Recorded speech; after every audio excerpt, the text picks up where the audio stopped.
morning. This your girl Cece with Where It Begins Magazine, and I got my co-host on the line, Mickey Monday. How are you today? I'm doing good. See, how about yourself?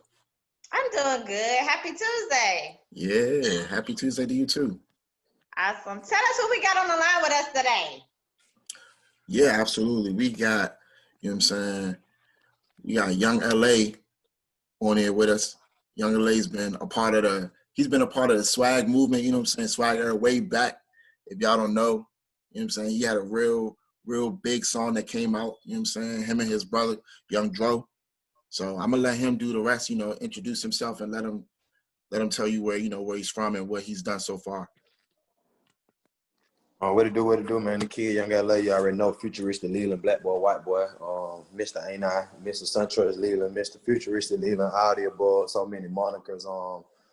Just being a pioneer of this generational culture that we seeing today in the music. I mean, I feel like, I really can never get around it everywhere I go from fans or whatever. It's just like, hey, bro, you a legend, bro. Like, a lot of the things that you started, a lot of the things that came in that era of, that era of music and as far as fashion, trends and stuff like that.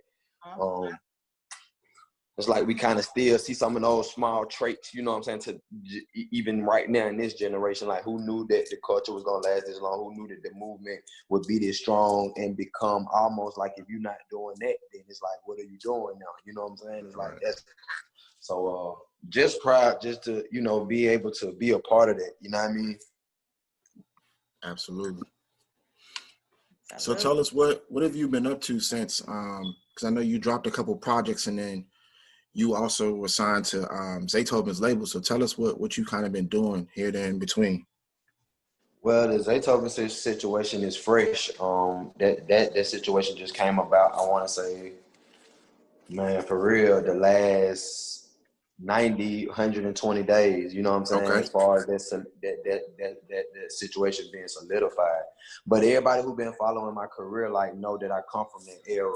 Zaytoven, my first mixtape that even got me signed to Grand Hustle over there with T.I. and all those guys was a tape that, Zaytoven did a lot of production on. So me and him had already, kind of had a bond. He kind of ushered me into the music game, kind of really like birthed me.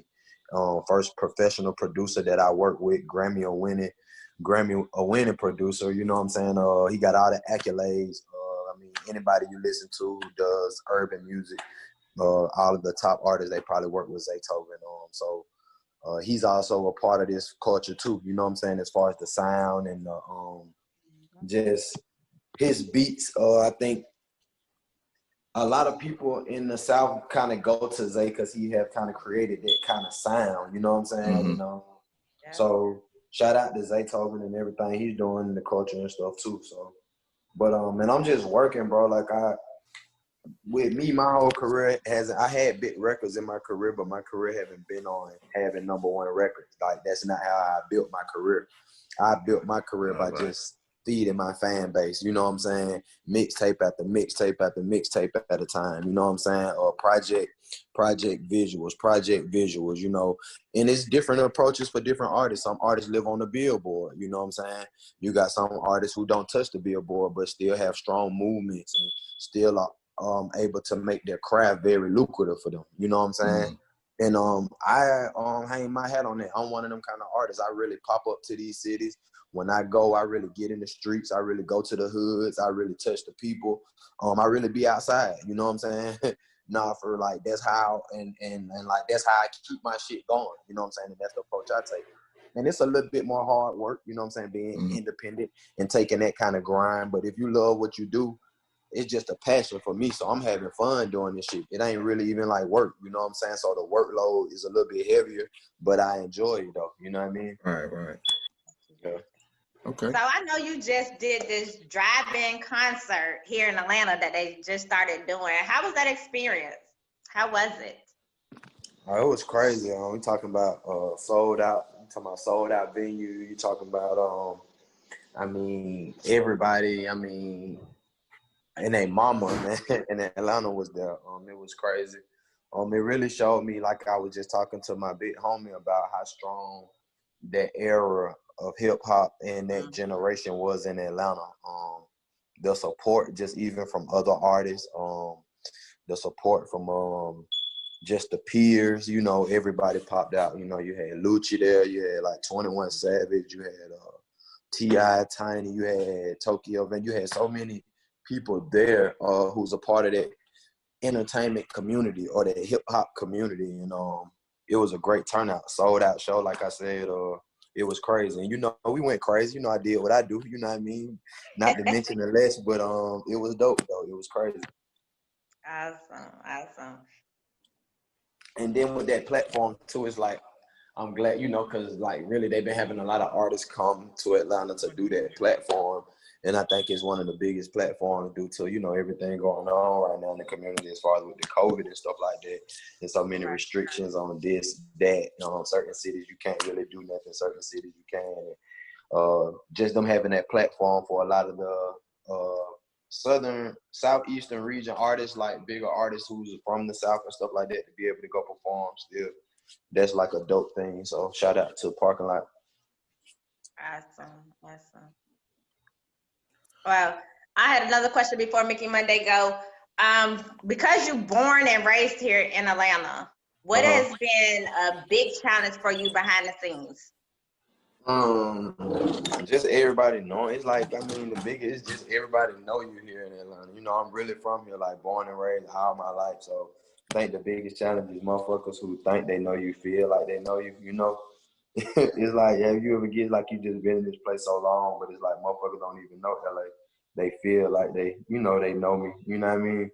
Or they might have somebody who say, hey, I went to school with LA, you know what I mean? Or boy, we went to middle school together. Or one of your friends might have known me from this side of town from doing this, you know what I mean? So I guess, you know, being in the city that you're actually from and being popping in that city, that's something that you deal with on a daily basis. Gotcha. Like, you really don't know me, bro. You feel me? Saying, being where you were almost a decade ago, you know what I'm saying, starting off, and you were signed to Interscope, and then, you had the friction with Interscope, which led you to go independent, you know what I'm saying, and then, having to work with Zaysoven later on earlier in this decade, per se. Later on in this era, as you will. I was gonna say, what was some of the takeaways, some of the things that you've kind of learned, some of the things that made you grow as an artist, and that kind of help you move forward in your career and keep you on that same trajectory with your success? I think I owe it to, man, I never went big, so I was able to keep myself tied to the community. And I think with the Interscope situation, when I lost mainstream, it made you have to go back to the streets. It make you got to go back to the people. It make you got to go back and reinvent. It make you got to go see, let me go in this hole in the wall club and see, do I still got the people this way? Let me see, was it just a blow up or what the major label was doing, or was they actually fucking with the person, the young LA, you know what I'm saying, as a brand? And it just showed me that. And I think that kind of helped me, because when you able to stay connected and know what's going on, it helps your sound. It helps you be trendy. I done heard so many people get stuck and don't know which way to go in music. Can't make a hook. Don't know how to connect to the people. Can't even, you know what I'm saying? Don't know the relevant slang or what these folks popping and how they popping it. And that's how you stay relevant. You got to stay relevant with the culture. And what I'm saying now is like, it just increased my sound. It helped me re-innovate the sound. And if I wouldn't have had to go through it like that, or if I wouldn't have took that route, I don't know if my sound would be as edgy as it is now. I don't know if I would be as hungry as I am still right now at this day and time. Would I be even inspired the way I'm still inspired to come up with the next shit? Like, LA, you the trendsetter. What's the next wave? What's the next? You know what I'm saying? And that's how I challenge myself every day in the studio. That's how Zay challenged me. You know what I'm saying? And I wouldn't probably did it no other way. You know what I'm saying? A lot of things that happen even in the beginning with label situations, a lot of shit just, you learn when you so young. Some shit is just out of your control, dog. You know what I'm saying? Right. Like, I share one story. The downsizing of Interscope. When Interscope fired, like I think it was like 2009 going into 10. We was like at a recession period coming through, and a lot of labels was downsizing. It wasn't even record labels doing it. It was companies all over the world. You know what I'm saying? So everybody who was working my album, the Futuristic Leland album at Interscope, everybody that I had on my project, this was the whole team that had worked Soulja Boy's project. And they asked me who I wanted in the meeting. I said I wanted those people because I felt like my youth, my movement, how I came in was a youthful movement also. And I seen all the good things they did with Soulja Boy coming out. I said I want them same people working my record. But make a long story short, all them people got fired on the downside, bro. Just look at the crazy how your legs can just get chopped from up under you. Like it's nothing to do with Grand Hustle. It had nothing to do with Young LA. I had the biggest song in the country at this time. Futuristic Love coming out blazing right after Ain't I. Pre-album sales on Futuristic Leland, almost 100,000, 120, 136,000. At that time, it wasn't really no streaming. So those were strong numbers for me coming out. You know what I'm saying? Right, yeah. And you know, just like I say, some things you can't control, but you got to keep re-innovating. You got to know how to stay connected to the culture, and you can't cry about nothing. You got to keep going. You got to love what you do, and you got to know that that's how it goes. You know what I'm saying? And as you grow, as you mature, then you understand those things. I'm loving your energy. I'm loving it. Most definitely. Thank you, Ruth. Yes. What's the next big move for you? What's the next big thing for Young LA? I'm into so much right now. We doing this fashion. I've been sending in I've been submitting like my body shots, head shots to do this modeling shit. Cause you know I'm a fly young guy. You know what I mean? I always been fly. I always been okay, fly young guy. I always been trendy. Like I always love to dress. I always been trending. I feel like that's how I came in, and I feel like that's a big part of what my fans know me by. You know what I'm saying? It's fashion. So I don't think it's gonna be like a hard transition. So I've been doing that right now. Along with working with Zay, we just shot the Finesse 2 movie. Shout out to Al New, shout out to Zaytoven, an independent film, you know what I'm saying? So it's just like, man, I'm putting my hands in everything. Whatever my energy allow me to do, it ain't no limitations on it, you know what I mean? We gonna pop it till we can't pop it, man, for real. Okay. Well, so congratulations. Like, no, thank you, C. Absolutely. So kind of just going back into what we was talking about a little earlier, you know, working with various producers, you know, if you had an opportunity to pick somebody to work with, of course, you know, aside from Zay, who could you see, you know, potentially producing a portion of your album? Because you got people like Young Metro, you know, Metro Boomin, you got 808 Mafia. I know you worked with them too before in the past, and then Yep. Who else? I mean, it's so many artists coming out in the A, especially producers that have crazy sounds. So who could you see yourself working with as far as producer wise? I mean, everybody who winning right now is like I work with them, you know what I'm saying? And to see what they've gotten to, just to see the growth of, just like you say, the Metros, the growth of the 808s, Sunny Digitals, just like all these great producers, even Quay, you know what I'm saying, who's over there with Lil Baby. Like I know him personally, and I watch where he started from and to see where he's at now. So I'm a fan of everybody, and I would like to work with, you know what I'm saying, you know, a lot of producers. If I had to say, it probably who I want to work with, it probably wouldn't be like producer out of Atlanta. It'll be the Heat Makers for me. If I just had somebody I wanted to work with, a producer I wanted to come in and get on my album, I would work with the hit makers, because I mean, I was a big fan of Dipset, big fan of Cameron, and just that whole sound. I love their samples. I love like the theatricals and their beats, and I would love to like work with them. You know what I mean? That just show a different side of my sound on the hip hop level. You feel me? Okay. I could definitely see you doing that too, being on the Hitmakers. I mean, on the Hitmakers, my bad. You can, I can see you flipping that too, you know, getting on there and really making it your own. Yeah, because I can still finesse it with the voice and make my voice an instrument and still put the whole Southern shit on there. Like, it'll be crazy. I had already laid on it. So hopefully we can get that, you know what I mean? We can get that going. But nah, shout out to them guys and they sound. They definitely got a crazy sound. For sure. Speak it in existence. It's coming for you. Guess what? We gonna speak it, girl. We gonna speak it in existence.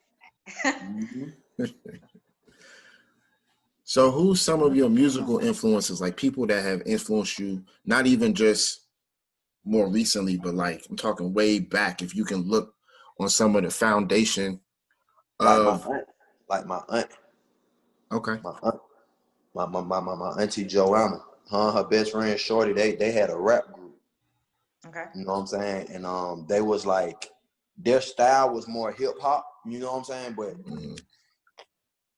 like I grew up watching my auntie them do that. You know what I'm saying? Like my auntie was the first one who even wrote me a rap. Like I recited that rap from 2nd grade, probably the 5th grade, bro. You know what I'm saying? And Wow.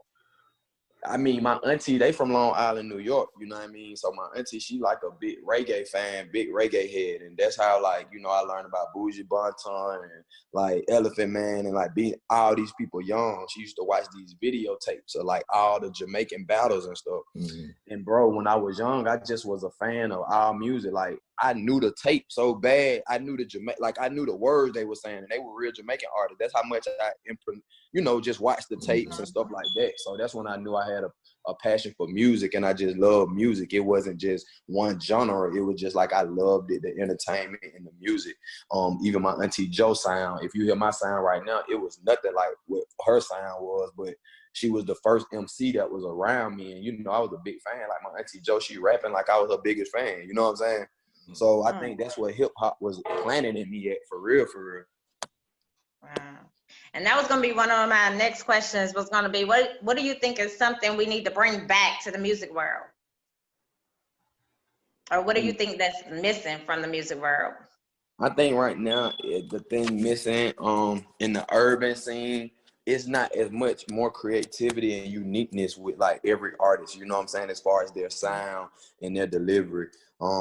I think that's what hip hop missing, you know what I'm saying? When you used to look at like Busta Rhymes and all those guys when they first came out, like with digital, like his whole little count when they came out, he was very different. Like when you like Missy, like they was different. Like you had like Timbaland, Magoo, like all these people like was so unique with their own sound in the same era of music in the same time. And it's like hip hop really thrived off having your own sound, having, you know what I'm saying, your own kind of way. I feel like in the urban culture right now, whatever's hot, I feel like a lot of people just mimic it. You know what I'm saying? And so I just feel like the originality is kind of like not as high as it used to be. I'm not saying with every artist, I'm just saying like once one trend kind of starts in the urban community, everybody kind of rolls on it. And that's what I feel like we missing for real, for real. Gotcha. True that. So Would since y'all you know, agree? oh, I do. most I definitely. do big Yeah, time. absolutely. As far as hip hop, but I really want to see the R&B world come back too. Well, we're missing a lot of that. Yeah, we are missing that, and we are missing that too. We are missing that, and R&B is great music, and I mean it's not to write R&B and to come up with R&B is not as easy as you think. It's a challenging genre. You feel me? So, but I feel like it's a genre that's needed. You know what I mean? I'm an R&B fan. I like people who can go in and write concepts or fucking bring a record, because like I done had a chance to write certain like kind of R&B records, and I write it and then you give it to a talent who can really bring life to the words. You know what I'm saying? That shit be so amazing. It's like a whole different, like that's crazy that the talent in that lane can be so high like that, you know? Yeah. I agree with that big time. Yeah, so. Yeah, I was gonna say one of the things that I wish, you know, would happen more frequently is especially since there are so many independent artists now, and you know, streaming is taking over where you don't necessarily need a major label behind you to back you. I wish a lot of people would take more risk and do more experiments and, you know, experiment with music more instead of just doing what's safe, because I feel like a lot of artists nowadays are doing that. They're doing what's safe because it's the quickest way for them to get a return back on their investments and to make quick money. But now you're noticing in this day and age, especially with the virus, people aren't able to go on tour. So you really have to, you know what I'm saying, this is the moment where you really have to capture your audience and make them continue to pay attention to you, because, you know, they're not able to leave, or they're not able to go and see you in person and experience things how they used to. So it's definitely a game changer. But that's one of the things I wish people would do more often. Right. Nah, definitely. I mean, like you say, with the COVID right now and people not being able to travel right now, you know, streaming is at an all-time high, not only for just music, but for visual content and things like that. So I just feel like in these times, like you say, you should experiment more or try some different shit, because this is the time to be creative. Like, you know what I'm saying? You got to be creating in this lane. You know, you can't let yourself be limited. You know what I mean? You got to use your mind in these times, and I think that a lot of people have during this time have done that. I've seen a lot of people who become some hustling motherfuckers, dog. You know what I mean? And when I talk about, hey man, hey, I'm talking about motherfuckers who I ain't think had a hustle bone in them, boy. I was like, oh, okay. I owe you one, kid. I owe you one on that. Nah, for real. Like, I mean, I feel like this situation, you know, like you say, taking risks, not doing everything that's safe, and I think that's how you become the one to set the trend. You know what I'm saying? And that's what trends about. You got to take risks. You got to do shit that's not safe. Everybody ain't gonna agree with it when they first see it, but you stay down with it over a period of time, then they'll understand. You feel me? Exactly. Yeah, I got it too. But young LA, I want to know a little bit about you. I'm gonna ask you one simple question. Tell us something about yourself that people don't know. It could be something that you do or that people don't know. You can paint, do poetry. What is something that people don't know about you? The back, you know, the behind the scene.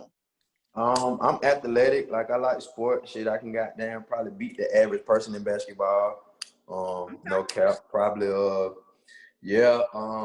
That, I mean, I'm like a sports junkie, not only because I played sports in middle school. You feel me? I played football and I played basketball. I started in middle school, both sports. You know what I mean? So I wasn't no slouch. You know what I mean? So Okay.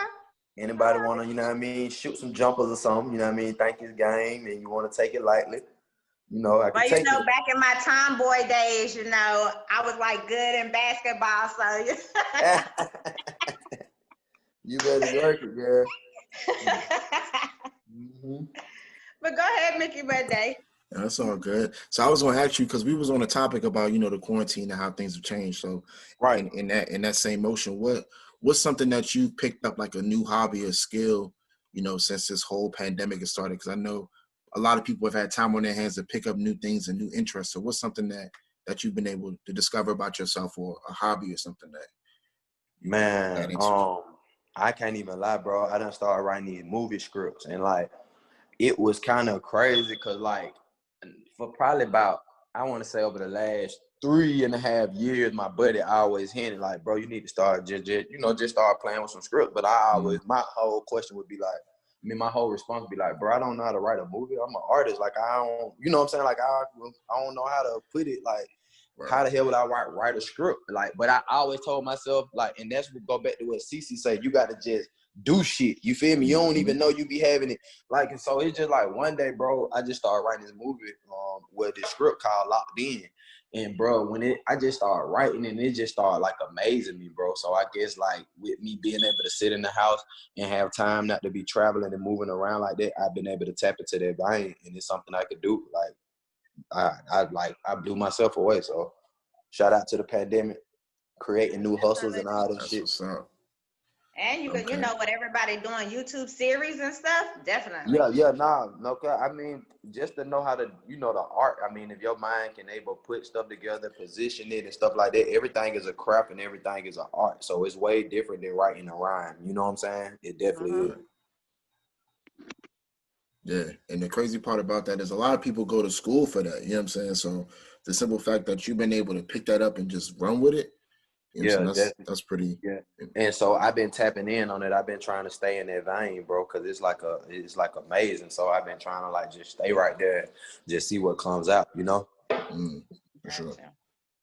And so another thing I was doing during the pandemic, we was doing like live recording sessions, and they were like social distancing live recording session where it'd just be me, the artist I'm working with, and the engineer. All independent artists, where I would go like live from my page as we built the song, as we, you know, went through the process of recording the record. And I started doing it in the Southeastern region, and it just started picking up. Like, I mean, it started picking up crazy. I know we did like Columbia, South Carolina. We went to Augusta, Georgia. I did Pittsburgh, Pennsylvania, Little Rock, Arkansas. But we hit a couple of different regions with it. And that's something that I've been doing through the pandemic, and it's just been working for me. It's like I found the niche in it. So. Okay. Well, that's always a good thing. You know, finding Yep. your passion. Yep, it's all good. We working, man. Every day is a work process. You got to work at it, or you don't get to it. So. Yeah. Definitely.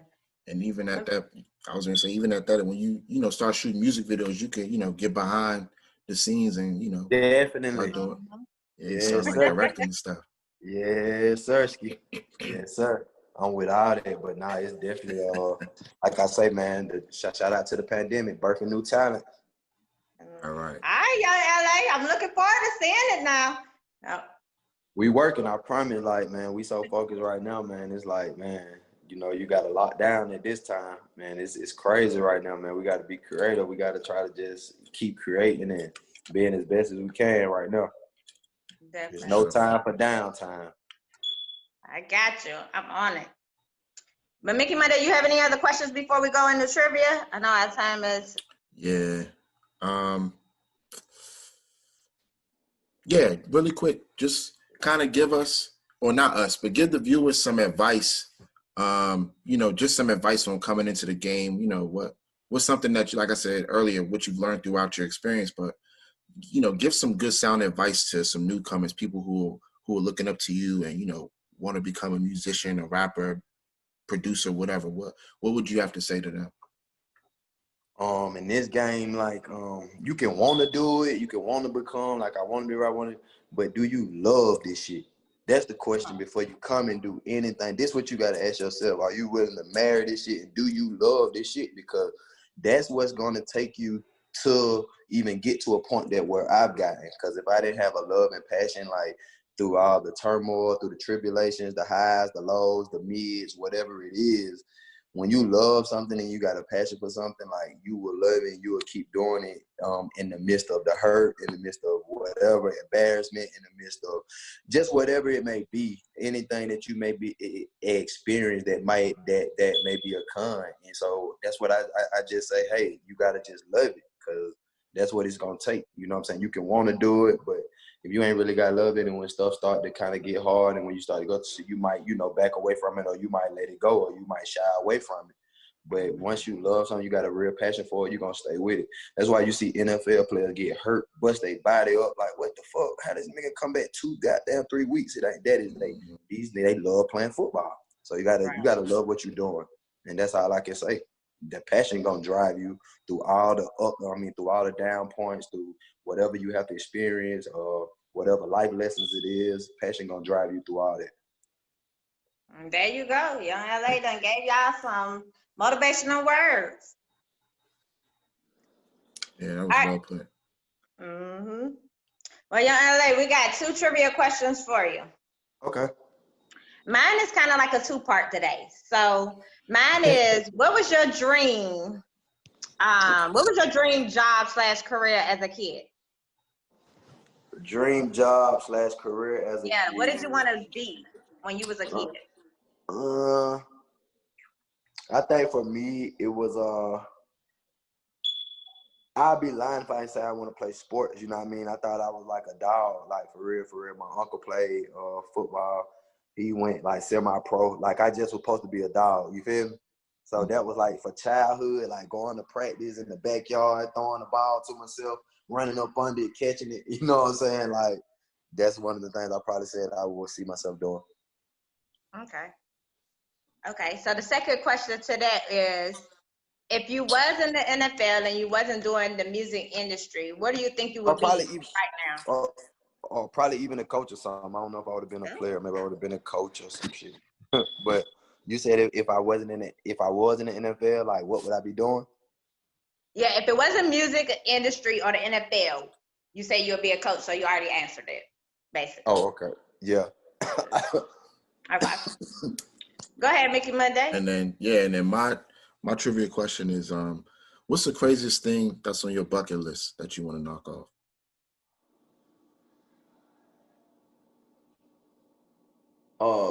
Well, I see my buddy. I want to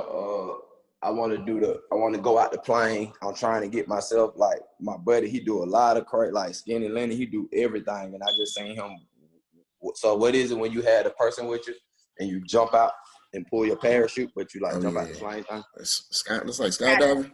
Man, he did it, bro. He did it, bro. And I'm like, how everybody use their phones when they face their fears and do everything in life? Boy, you find a way to pull their phone out. Like, what the hell?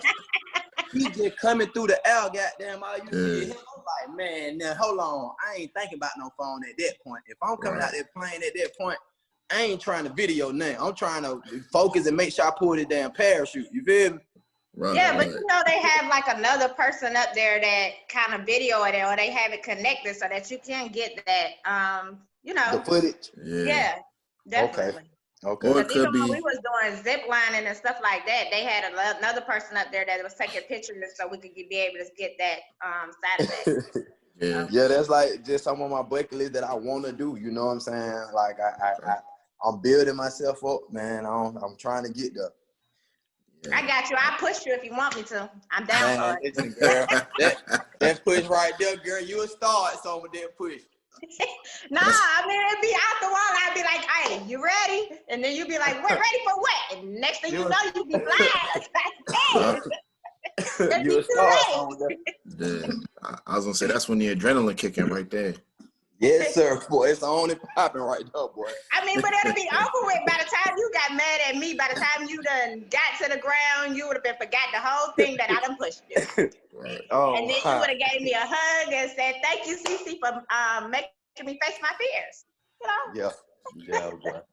That push would have started something, girl. Yeah, it's going down. It's going down like jump. Yes, sir. But yeah, LA, tell everybody where they can follow you at. Everybody can follow my social media handles at YoungLA_. And that was my social media handles for like all my handles is at YUNGLA_. Y'all follow me. New project on the way. New single release October 9th for Out of Motion. Visual coming soon. I got like 3 or 4 projects out. I got the Zone Connect project out. I got Black Boy, White Boy 2030 out. I told you out right now. SunTrust Leland on the way. So we working like a fool. So y'all tap in, fuck with me. It's the kid. Definitely. Absolutely. Well, I want to say thank you for doing this interview with us. Congratulations on everything you're doing. I love your energy. I love your grind. Keep it up. I can't wait to have you in the magazine. So tell Johnny, get on it. Hey, yeah, tell him get on it, man. Let's go on and make that happen. I thank you guys for taking the time out y'all day and we was able to sync up and, you know, pop our shit together. Yes. Go ahead, Mickey Man. Oh, man. Yet again, thank you for being a part of this experience.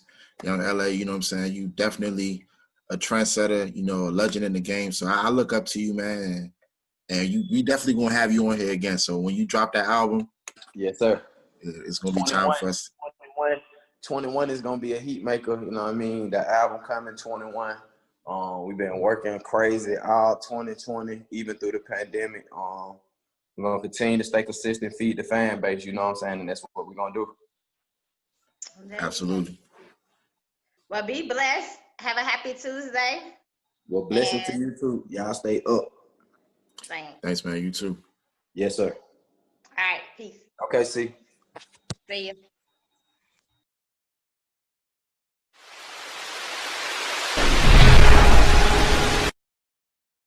1, 2, 3.